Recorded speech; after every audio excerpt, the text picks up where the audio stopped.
The massive space station loomed before them, like a glittering city in the void. Captain Kim Tae pressed his face closer to the viewport, watching hundreds of alien ships move in perfect patterns around the structure. Their hulls shimmered with unknown metals and pulsed with energy that made his instruments go crazy just trying to read them. "Those ships are older than our entire civilization," whispered Lieutenant Parkman from her station. She was young, maybe 25, and this was her first time seeing the Confederation fleet up close. Her hands shook slightly as she worked. The Controls Commander Lee Du stood at the tactical station, his weathered face grim. He had been studying alien protocols for months, learning their complicated rules and ancient traditions. Everything he read told the same story. These beings had been ruling the galaxy for thousands of years, while humans were still figuring out how to make fire. "Sir, we're getting a transmission," Parkman announced. "It's from the Confederation Council." The holographic display flickered to life in the center of the bridge. 3 alien figures appeared, each one representing a different species that controlled the galaxy. The one in the middle looked like it was made of living crystal, tall and sharp-edged. Its voice echoed strangely when it spoke. "Welcome, humans," the crystal being said. Its tone was polite but cold, like a teacher talking to a slow student. "We are pleased to add your modest capabilities to our great alliance. You will find quarters in Section 7 with the other junior members." Tay felt his jaw tighten. Modest capabilities. Junior members. The words stung because they were meant. 2. He looked around his bridge crew and saw the same anger in their eyes. These aliens were treating them like children who needed to be managed. Of course, the crystal being continued, "You will need time to learn our ways. The galaxy is a dangerous place for species that do not understand proper procedures. We have maintained peace for millennia through careful order and discipline."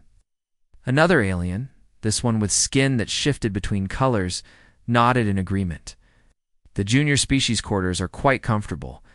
You will have access to basic educational materials and supervised training exercises. In perhaps a century or two, you may be ready for more significant responsibilities." "A century or two?" Tay almost laughed. These beings thought in terms of thousands of years. To them, humanity's entire recorded history was just a brief moment. They probably saw humans as barely evolved apes who had stumbled into space by accident. "We appreciate your guidance," Tay replied, keeping his voice steady and diplomatic. "We look forward to learning from your wisdom." The crystal being's angular face seemed to approve. "Excellent. We'll find that compliance with established protocols makes everything much smoother. The galaxy functions best when everyone knows their place." As the transmission ended, the bridge fell silent. Parkman turned to look at her captain, confusion written across her face. "Sir, they're assigning us to patrol the outer systems. It's just cargo escorts and asteroid mining protection. Nothing important." Lido pulled up the assignment on his screen. "Standard junior species duties," he said with disgust. "They want us to fly around the empty parts of space while they handle anything that matters." Tay stared out at the alien fleet again. Every ship moved with perfect precision, following patterns that had probably been established before humans invented writing. It was impressive, but it was also completely predictable. These beings had been doing the same things. The same way for so long that they couldn't imagine any other approach. "Sir," Parkman asked quietly, "what do we do now?" Tay was quiet for a long moment, watching the alien ships perform their flawless maneuvers. Each vessel knew exactly where it was supposed to be and exactly what it was supposed to do. Was no creativity, no improvisation, no room for thinking outside their ancient rules. "We follow orders," he said finally. "We patrol the outer systems and protect their cargo ships. We learn their protocols and study their technology." Lidu frowned. "But sir, they're never going to give us a real chance. They've already decided we're not worth their time." Maybe, Tay agreed. "But while we're out there in the outer systems, we'll be the ones dealing with real problems. Pirates, equipment failures, emergencies that can't wait for proper protocols. And when those situations come up, we'll handle them the human way." The human way. Parkman asked. Tay smiled for the first time since entering the system. The way we've always handled problems. Figure it out as we go. We improvise. We do whatever works, whether it's in their rulebook or not. He turned away from the viewport and walked to the captain's chair. These aliens think they know everything because they've been doing things the same way for thousands of years. But they've never dealt with humans before. They've never met a species that throws out the rulebook when it gets in the way. U.S. Horizon began its journey toward the outer systems. Tay felt a familiar excitement building in his chest. The same feeling his ancestors must have had when they first looked up at the stars and decided to reach for them. The Confederation thought they had humanity figured out, but they were about to learn something new. Humans didn't play by the rules. They made their own. The alarm screamed through the bridge of the U.S. Horizon as they dropped out of hyperspace. Captain Kim Tae gripped his chair, staring at the chaos unfolding on the main screen. 6 sleek pirate ships had surrounded a group of merchant vessels, their weapons tearing through hull plating like paper. Multiple distress signals coming in, Parkman reported, her fingers flying over her console. The convoy's taking heavy damage. Tay could see the Confederation escort ships trying to help. 3 alien warships moved in a perfect triangle formation, their energy shields glowing blue under enemy fire. They fired their weapons in coordinated bursts, following what looked like a textbook military pattern. But the pirates seemed to know exactly what they were doing. The escorts are getting nowhere, Lido said from his tactical station. The pirates are countering every move they make. It was true. Every time the Confederation ships moved to help a merchant vessel, the pirates shifted to block them. When the escorts tried to break formation, the pirates were already waiting. It was like watching a chess game where one player knew all the other players' moves in advance. Incoming transmission, Parkman announced. It's Commander Veltar. Holographic displays showed the crystalline alien who commanded the escort fleet. His angular face was calm despite the battle raging around him. Human vessel, maintain your position on the perimeter. We are following standard defensive protocols. Reinforcements will arrive in 47 minutes. 47 minutes. Tay looked at the burning merchant ships and knew they didn't have that long. The pirates were picking them off one by one, their weapons systematically destroying engines and life support systems. Acknowledged, Commander, Tay replied. But as soon as the transmission ended, he turned to his crew. What's our weapon? Status. All systems ready, sir, Lidu reported. But our mass drivers and kinetic weapons are pretty basic compared to their energy weapons. Basic doesn't mean useless, Tay said, studying the battle. The pirates had obviously fought Confederation forces before. They knew how to handle energy shields and plasma cannons, but they might not be prepared for something different. Sir, Parkman said nervously. Commander Veltar specifically ordered us to stay back. He ordered us to maintain perimeter position, Tay corrected. He didn't say we couldn't help. He stood up from his chair, his mind racing. Men cut our identification signal. Make us invisible to their sensors. Sir, that's against regulations. So is letting innocent people die while we follow orders. Tay walked to the tactical display, studying the pirate formations. Do load our kinetic weapons with those mining charges we picked up at the asteroid station. Li Do's eyes widened. Sir, those are industrial explosives. They're not designed for ship-to-ship combat. Exactly. Pirates won't know how to defend against them. Tay pointed at the largest pirate vessel. That one's been coordinating. The attack. If we can take it out, the others might scatter. The U.S. Horizon disappeared from sensors as its stealth systems activated. The technology was crude by Confederation standards, but it worked. While the alien escort ships continued their predictable dance with the pirates, the human vessels slipped through the battle zone undetected. Target acquired, Du reported. The pirate command ship is focused on the Confederation escorts. They're not watching their rear. Fire, Tay ordered. The mining charges shot out of the Horizon's mass drivers like oversized bullets. They were designed to crack open asteroids, not pierce starship armor, but that made them perfect for this situation. The pirates' shields were calibrated to stop energy weapons, not solid projectiles filled with industrial explosives. The charges punched through the pirate ship's rear section and detonated inside the hull. The vessel spun wildly, its engines destroyed and atmosphere venting into space. Emergency lights flickered across its surface as systems failed one by one. "Direct hit," Dew shouted. "Their command ship is crippled." But the other pirates weren't giving up. They turned their attention to the mysterious attacker, trying to locate the source of the kinetic weapons. Tay watched their search patterns and smiled grimly. "They're looking for another Confederation ship," he realized. "They expect us to behave like the escorts. Min, take us straight through their formation. Full speed." "Sir, that's suicide?" "No, that's unpredictable." Tay gripped his chair as the horizon accelerated. "Do prepare the emergency atmosphere vents. We're going to use our own air as a weapon." The human ship shot through the pirate formation like a missile, venting pressurized atmosphere from its emergency systems. The sudden release of gas created a debris field that confused the pirates' sensors and blocked their targeting systems. Before they could react, the horizon was already past them, firing kinetic rounds at their engines. "2 more pirates disabled," Dew reported. "The others are trying to regroup." But without their command ship, the pirates were losing coordination. The Confederation escorts, finally free from the predictable dance they'd been trapped in, pressed their advantage.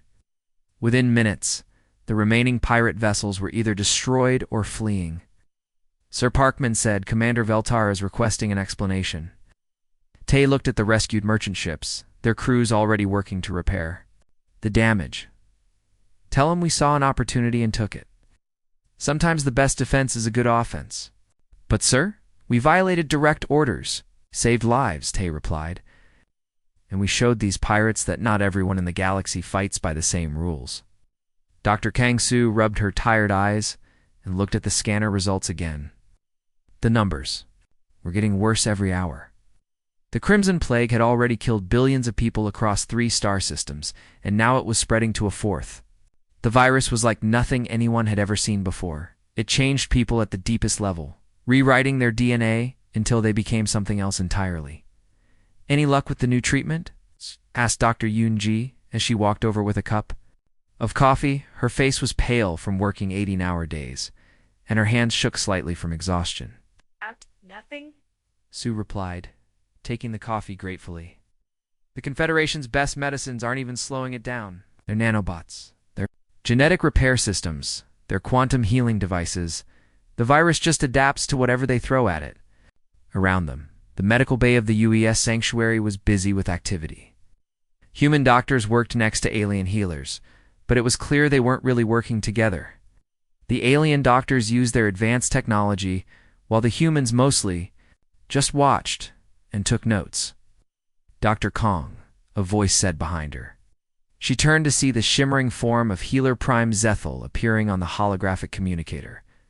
The crystal being's voice was cold and dismissive. "Your species primitive. Medical practices are not needed here. Please limit your staff to support roles only." Sue felt her anger rising.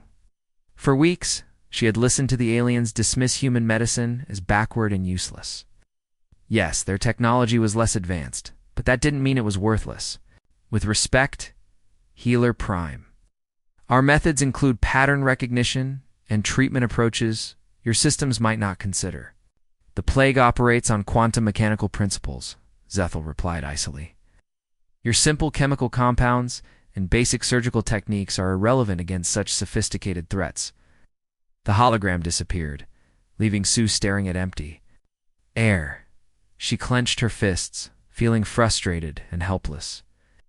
The alien doctors had centuries of advanced knowledge, but they were failing just as badly as everyone else. "Dr. Sue," called Dr. Park Hyun from across the room. He was hunched over an old-fashioned optical microscope, the kind that most medical facilities had thrown away decades ago. "Come look at this." Sue walked over, grateful for the distraction. "What did you find?" "Something interesting," Hyun said, not looking up from the microscope. "The Confederation databases show this virus attacking cells in a specific pattern.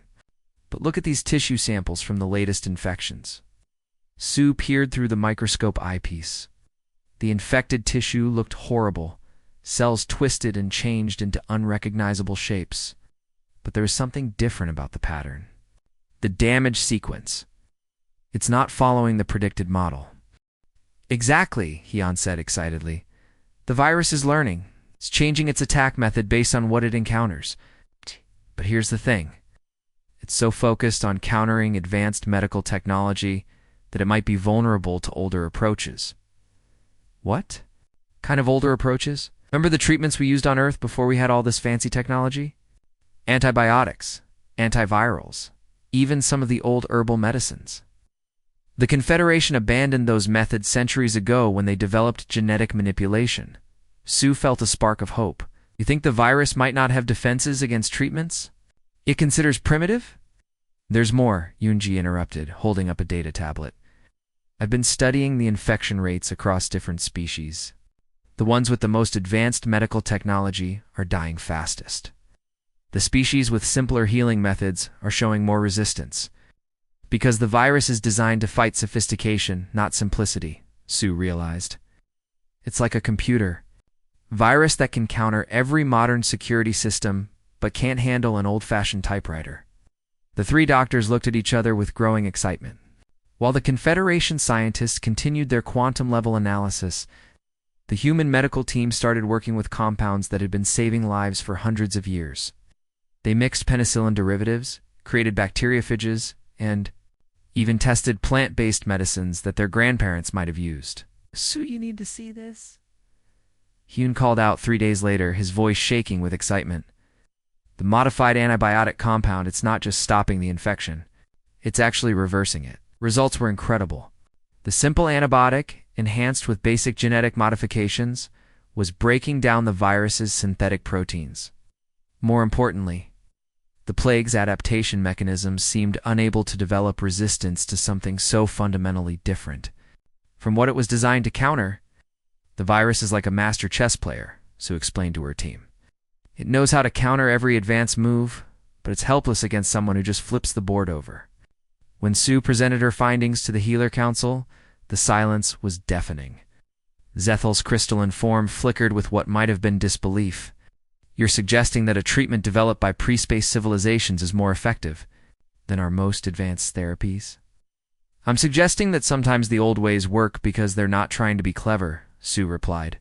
Oh.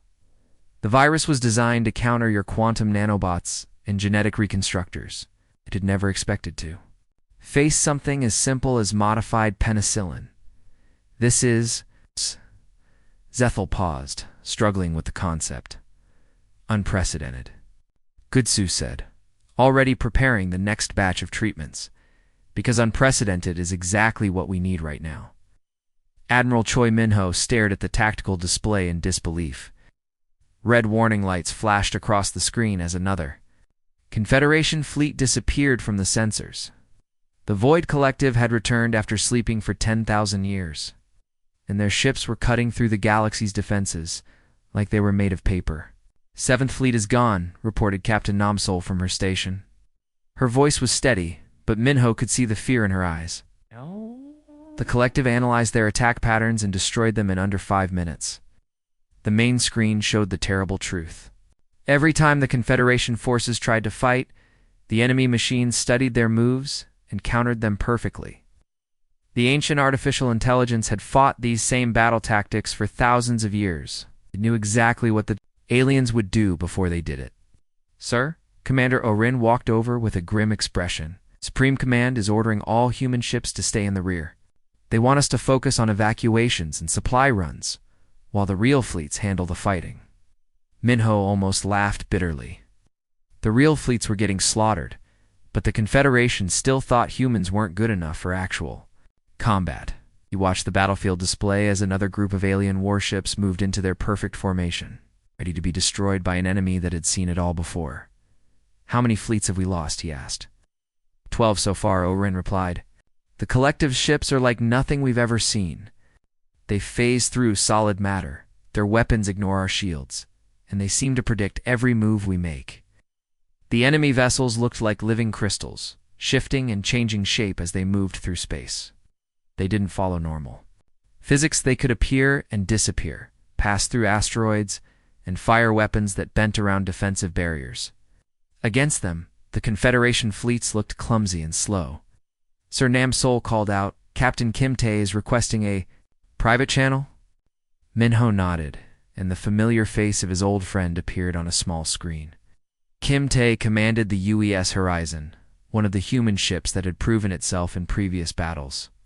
Admiral Tae said quietly, "We can't keep watching our allies get butchered while we sit on the sidelines. The collective knows every trick in the Confederation playbook, but they've never fought humans before." "What are you suggesting?" Minho asked, though he already knew the answer. "I'm suggesting we stop playing by their rules. All of them. Confederation. Tactics, military protocols, even basic common sense. The collective's advantage is that they can predict logical behavior, so let's be completely illogical." Orin frowned. "Sir, the Confederation will consider that mutiny." "Only if we lose," Minho replied. "And if we keep following their plan, we're all going to die anyway. At least this way we die trying something new." Minho opened a channel to all human vessels. In the sector, dozens of ship captains appeared on his screen. Some were military officers, others were merchant captains or mining ship crews. All of them had the same determined look in their eyes. "All ships, this is Admiral Choi Minho. You've all seen what's happening out there. The collective knows every move in the Confederation playbook, because they've been fighting the same tactics for 10,000 years. But they've never fought humans." "What's the plan, Admiral?" asked Captain Lee from a mining vessel. "The plan is to have no plan," Minho replied. "We're going to hit them with everything we've got in ways that make no sense whatsoever. Can predict rational behavior, so we're going to be completely irrational." The human fleet broke formation and scattered across the battlefield like a swarm of angry bees. The used Defiance led the charge, diving straight toward the largest collective vessel, a massive crystal structure that had been systematically destroying Confederation capital ships. "Sir, they're targeting us," Orin reported as energy beams lanced out from the enemy ship. "Good," Minho said, with a grim smile. "Nam, launch our surprise package." What followed was unlike anything in the history of space warfare. The human ships didn't fight like a proper fleet. They fought like pirates, smugglers, and desperate survivors. The U.S. Horizon used its cargo bay to launch clouds of space junk that confused the enemy sensors. A medical ship called the Sanctuary had been fitted with industrial cutting lasers that sliced through crystal holes in ways the collective's defenses couldn't handle. Sir Nem Sol called out in amazement. "The collective forces are pulling back. They're trying to analyze our attack patterns." "Then change the patterns," Minho ordered. "All ships, new plan. Forget everything you know about space combat. We're making this up as we go." The human vessels began ramming enemy ships, using their hulls as weapons. They fired mining charges, medical supplies, and even kitchen equipment as improvised ammunition. When their communications were jammed, they used maintenance lasers to write messages on nearby asteroids. Admiral Orin's voice was filled with disbelief. The collective ships are actually retreating. They're pulling back to their main formation. "Minho, watch the enemy forces withdraw. Their perfect coordination disrupted for the first time in the battle. They can't predict chaos," he realized. "Their whole system is based on analyzing patterns, but we're not following any patterns at all." Sir Nam Sol reported, "The Confederation command is demanding an explanation. Tell them we're winning." Minho replied, watching more human ships join the chaotic assault, "and ask them if they want to learn how to fight like humans." For the first time in 10,000 years, the Void Collective had encountered something it couldn't compute: genuine, unpredictable human chaos. The morning sun cast long shadows across the mining planet of Kepler 44 to be as the largest space battle in 10,000 years began. Fleet Admiral Choi Minho stood in the command center of the UES Defiance, watching his tactical display fill with enemy contacts. The Void Collective had returned with their biggest fleet ever, and this time they were ready for human tactics. "Sir," Commander Orin reported, trying to keep her voice calm, "the collective is using random formations. They're not following their usual patterns. It looks like they've learned to expect our chaos tactics, Minho nodded grimly. The machine intelligence was adapting, just like it always did. But this time, it was adapting to counter human unpredictability. Smart, he admitted, but not smart enough. Soul. Open channels to every allied ship in the system. It's not just human vessels. Everyone. The holographic display came alive with dozens of faces. Captain Kim Tae appeared from the UES horizon, his expression determined. Dr. Kang Soo joined from her medical ship, still wearing her surgical scrubs. But most importantly, alien commanders were there too, beings who had finally started to understand what humans brought to the galaxy. Commander, Beltar's crystalline form flickered on the display. The same alien who had once dismissed human capabilities now looked to them for leadership. Admiral, he said, his voice carrying a note of worry, our combined forces are still outnumbered 3-1. Numbers don't matter, Minho replied. 10,000 years ago, the Void Collective nearly wiped out all organic life because every species fought the same way. Rigid formations, predictable tactics, logical strategies. They're back now, and they think they've solved the human problem by learning to expect the unexpected. So what do we do? Asked Captain Lee from a mining vessel. If they can predict our chaos, how do we fight them? Minho smiled. We don't fight them with chaos. We fight them with something they can't possibly. Understand cooperation between species that have nothing in common except the refusal to give up. Dr. Kang Soo leaned forward. Admiral, the medical vessels are ready. We've loaded our systems with the adaptive compounds that defeated the Crimson Plague. When the collective tries to analyze our behavior, they'll get some very confusing data. Perfect, Minho said. Captain Kim, what about your mining ships? Loaded with everything from industrial explosives to spare parts, sir. If we can throw it at them, we will. The battle began, unlike any conflict in galactic history. The Confederation forces, taught by their human allies, abandoned thousands of years of military tradition. Beltar's crystal warships began using their mining equipment as weapons, cutting through enemy hulls with industrial lasers. The insectoid hive ships formed impossible spirals that defied their own biology, confusing the collective's targeting systems. Sir, Orin called out, the collective is trying to analyze our new tactics.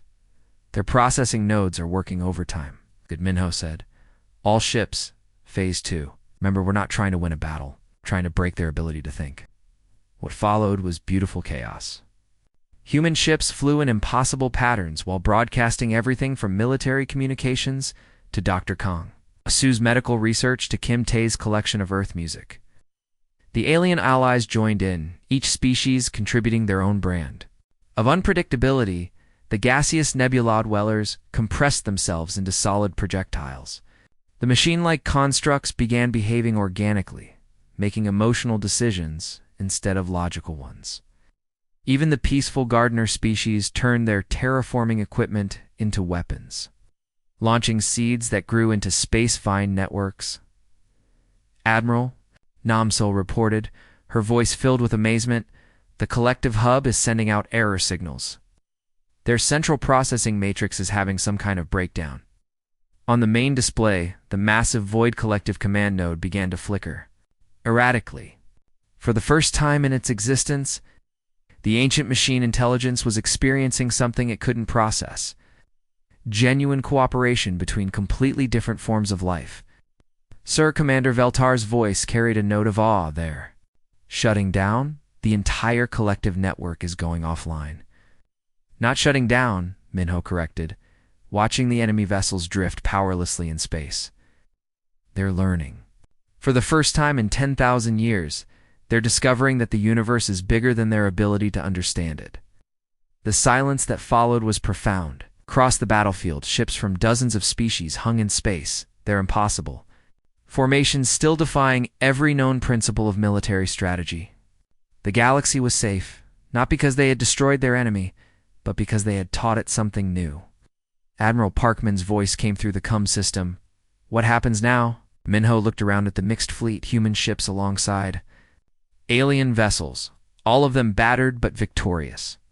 Now we go home, he said, and we remember what we accomplished here, not as individual species, but as something new.